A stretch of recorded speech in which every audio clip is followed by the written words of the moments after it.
శ్రీనివాసన్ అనే ఆయనను వీళ్ళకి సంబంధించిన ఆయన శ్రీనివాసన్ ఆయన తెచ్చుకున్నారు. ఈ కొత్త ఎస్పీ వచ్చిన 2-3 రోజులకే హత్య జరిగింది. ఆ హత్య కూడా ఏమిటి, అత్యంత దారుణంగా నడి రోడ్డు మీద ప్రజలందరూ చూస్తూ ఉండగా అమాయకుడైన వ్యక్తి, ఒక సాధారణ ఉద్యోగస్తుడు ఆ నరుకుతూ వైఎస్ఆర్ కాంగ్రెస్ పార్టీకి సంబంధించిన సానుభూతి పరులందరినీ కూడా ఈ మాదిరిగా మేము నరుకుతాము అని చెప్పి రాష్ట్ర వ్యాప్తంగా ఒక మెసేజ్ పంపించడం కోసం కిరాతకంగా నడి రోడ్డు మీద ఒక వ్యక్తిని నరుకుతాం.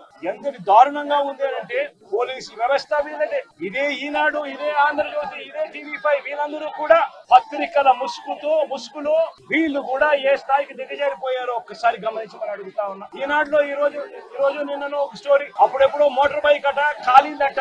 ఆ మోటార్ బైక్ అనే వ్యక్తి కాల్చింది, ఆ మోటార్ బైక్ అనే వ్యక్తి ఈ జిలానీది మోటార్ బైక్, అది వైఎస్ఆర్సీపీ వాళ్ళు కాల్చారట.